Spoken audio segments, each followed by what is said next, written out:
तरुण भारत नागपूर दिनांक 31 मे 2022. जननायक आणि राष्ट्रदूतांमधला जिव्हाळा. लेखक वसंत गणेश काणे. जगातील प्रत्येक देशात भारताचा राजदूत असतो, पण तो एकटा असतो. जगातील प्रत्येक देशात असलेले भारतीय हे त्या देशातील भारताचे राष्ट्रदूत आहेत, अशी अभिनव भूमिका मोदींनी युरोपमध्ये मांडली. मोदींनी युरोपच्या 2 ते 4 मे 2022 या 3 दिवसांच्या आटोपशीर दौऱ्यात जर्मनीचे नवनिर्वाचित चॅन्सलर ओलाफ शोल्झ, डेन्मार्कच्या पंतप्रधान मेट्टे फेड्रिक्सेन आणि फ्रान्सचे अध्यक्ष एमॅन्युएल मॅक्रॉन यांच्याशी द्विपक्षीय आणि युक्रेनसह अन्य आंतरराष्ट्रीय प्रश्नांवर चर्चा तर केलीच, पण यांच्या व्यतिरिक्त डेन्मार्कची राजधानी कोपेनहेगन इथे आइसलँडच्या पंतप्रधान केट्रिन याकोबस्तोतीर, नॉर्वेचे पंतप्रधान जोनास गॅहेरस्टोर, फिनलँडच्या पंतप्रधान सेना मरीन आणि स्वीडनच्या पंतप्रधान मॅग्डलिना अँडरसन या राष्ट्रप्रमुखांसहही अशीच चर्चा केली. स्वागतासाठी जमलेल्या भारतीयांचा त्यांनी भारताचे राष्ट्रदूत म्हणून गौरव केला. मोदींचा आजवरचे सर्वच दौरे आटोपशीर, उपलब्ध वेळेचा जास्तीत जास्त उपयोग करून घेणारे आणि यशस्वी ठरलेत. हा देखील दौरा तसाच होता. या दौऱ्यात मोदींनी एकूण 65 तासांमध्ये 25 बैठकांना उपस्थिती लावली, 8 जागतिक नेत्यांबरोबर विचारविनिमय केला आणि डझनावार करारही केले. या प्रत्येक ठिकाणी त्या त्या देशातील भारतीयांशी त्यांनी आवर्जून संवाद साधला. युरोप दौऱ्याचं वेगळेपण. कोविड प्रकोपानंतरचा हा मोदींचा पहिला मोठा दौरा होता. त्याला धगधगत्या युक्रेन युद्धाची पार्श्वभूमीही होती. संबंधित सर्व राष्ट्रप्रमुख भारतानेही रशियाला दोषी मानावं या मताचे होते. युरोपातील आणि युरोप बाहेरीलही बहुतांश राष्ट्रांनी अशीच भूमिका घेत रशियावर अनेक निर्बंधही लादले आहेत. अशा परिस्थितीत युद्धविराम आणि चर्चेद्वारेच समस्येची सोडवणूक होईल. या युद्धात कोणाचाही विजय होणार नाही, ही आपली तटस्थ भूमिका कायम ठेवीत यजमान देशांना न दुखावता द्विपक्षीय चर्चेतून अनेक संकल्प आणि करारांबाबत सहमती घडवून आणणं ही सोपी गोष्ट नव्हती, पण मोदींसाठी हे देखील मुमकिन ठरावं यात नवल नाही. डेन्मार्कच्या आश्चर्यचकित पंतप्रधान. एखाद्या नेत्याच्या भेटीसाठी किंवा त्याला केवळ बघण्यासाठी आलेल्या त्याच्या चाहत्यांचा उत्साह इतका शिगेला पोहोचलेला दिसावा आणि तो नेताही राजकीय क्षेत्रातला असावा याचं आश्चर्य डेन्मार्कच्या पंतप्रधान मेट्टे फेड्रिक्सन यांना आवरत नव्हतं. हे जमलेल्या श्रोत्यांना सांगत त्यांनी आपला आनंद आणि आश्चर्य व्यक्त करताच श्रोत्यांनीही त्यांना गर्मजोशीने प्रतिसाद दिला. हे दृश्य यावेळी डेन्मार्कची राजधानी कोपेनहेगनमध्ये ठळक स्वरूपात समोर आलं असलं तरी ती मोदींसाठी नवलाईची बाब नाही. मेट्टे फेड्रिक्सन यांची म्हणजे एक परिपक्व राजकीय नेत्याची ही प्रतिक्रिया पुरेशी बोलकी आहे.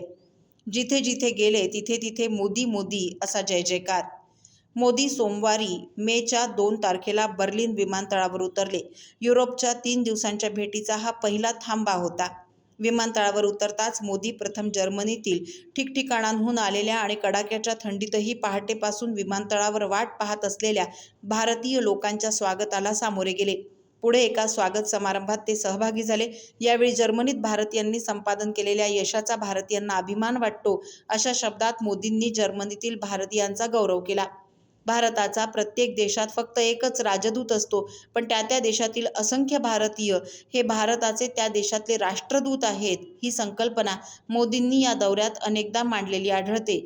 म्हणून त्या त्या देशातील मूळ भारतीयांची भेट घेण्यासाठी आपण नेहमीच उत्सुक असतो, असंही मोदी ठिकठिकाणी म्हणाले आहेत. कोपेनहेगन इथे मोदींनी बदललेल्या भारताचा परिचय उपस्थितांना करून देताना आज भारत युनिकॉर्नच्या बाबतीत जगात 3ऱ्या क्रमांकावर आहे, हे सांगितलं. कार्यक्रमात सहभागी झालेले नागरिक भारताच्या विविध भाषिक भागांमधून आलेले आहेत.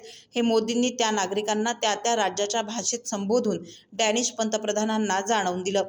आमच्या भाषा वेगवेगळ्या असल्या तरी आमची सर्वांची संस्कृती एकच म्हणजे भारतीय आहे, असं देखील मोदींनी या निमित्ताने त्यांना जाणवून दिलं. सर्वसमावेशकता आणि सांस्कृतिक विविधता हे भारतीय समाजाचं शक्तिस्थान आहे. आम्ही वसुधैव कुटुंबकम म्हणजे जग हेच एक कुटुंब असं मानणारे आहोत, याची आठवण मोदींनी करून दिली. या कार्यक्रमात डॅनिश पंतप्रधानांची उपस्थिती त्यांच्या भारतीयांबाबतच्या प्रेम आणि आदरभावाची परिचायक आहे, असं सांगत त्यांनी डॅनिश पंतप्रधानांच्या उपस्थितीबद्दल त्यांचे आभारही मानले. संवादप्रधान भाषणात पुरेशी जवळीक निर्माण करीत मोदींनी डेन्मार्कमधील भारतीयांकडून एक आश्वासन मिळवलं.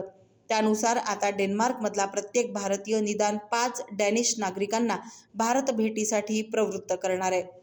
मोदींनी सोबत नेलेल्या भेटवस्तू. मोदींनी यजमान देशांच्या प्रमुखांना भेट देण्यासाठी आणलेल्या सर्व वस्तू मानवी कौशल्य वापरून तयार केलेल्या होत्या. देण्यासाठी भेटवस्तू आणणं यात वेगळं ते काय, पण त्यातून भारतीय संस्कृतीची विविधता, लष्करी परंपरा, प्राचीन कलाकुसर, कारागिरी आणि संपन्न भूतकाळ व्यक्त होत असेल तर हे वेगळेपण नाही का?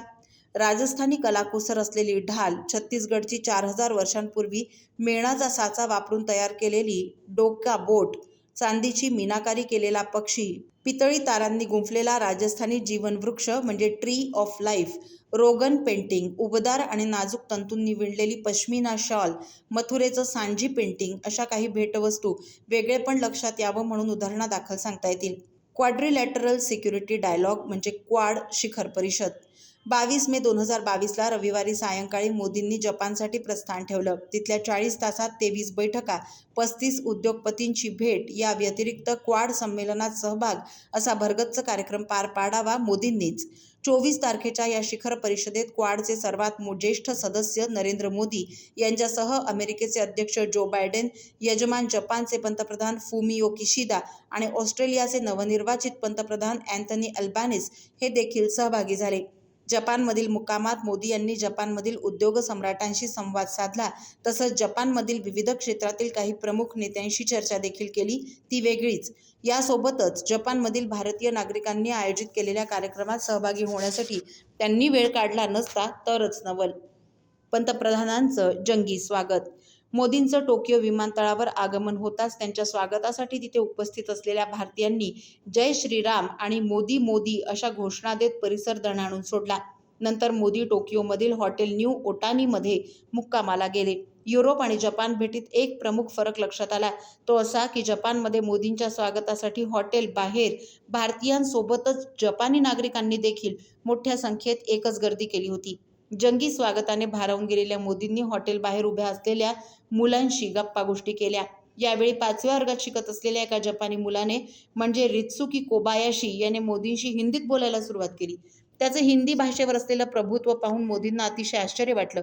या मुलाला तू एवढं चांगलं हिंदी कसं शिकलास असा प्रश्न त्यांनी केला. या मुलाने मोदींच्या स्वागतासाठी 3 भाषांमध्ये लिहिलेल्या शुभेच्छा संदेशांचा मोदींनी स्वीकार केला. त्यांनी कोबायाशीला स्वाक्षरी दिली. मोदींना भेटून आनंद झाल्याची प्रतिक्रिया या मुलाने व्यक्त केली. भारतीय मुलांनी आपापल्या मातृभाषेत आणि त्या लिपीत लिहिलेले स्वागत फलक आणले होते.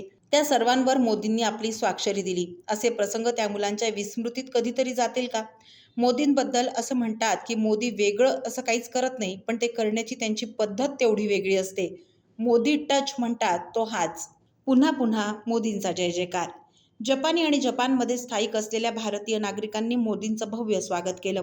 मोदींनी देखील अनेकांशी हस्तांदोलन करीत या नागरिकांशी संवाद साधला, त्यांची विचारपूस केली.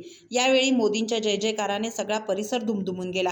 भारतीय नागरिक तिरंगा फडकवीत भारत माता की जय आणि वंदे मातरमच्या घोषणा देत उभे होते. एक जननायक या नात्याने मोदींचं भारतीय नागरिकांशी असलेलं अतूट नातं आपण नेहमीच अनुभवतो.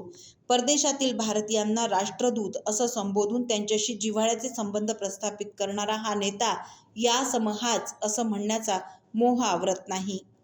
आंतरराष्ट्रीय या सदरातील वसंत गणेश काणे यांचा हा लेख आपण तरुणभारत.net या संकेतस्थळावरही ऐकू शकता. असेच अभ्यासपूर्ण लेख ऐका फक्त डिजिटल तरुण भारत सोबत. त्यासाठी आमच्या YouTube चॅनलला लगेच सबस्क्राईब करा, लाईक करा, शेअरही नक्की करा. धन्यवाद.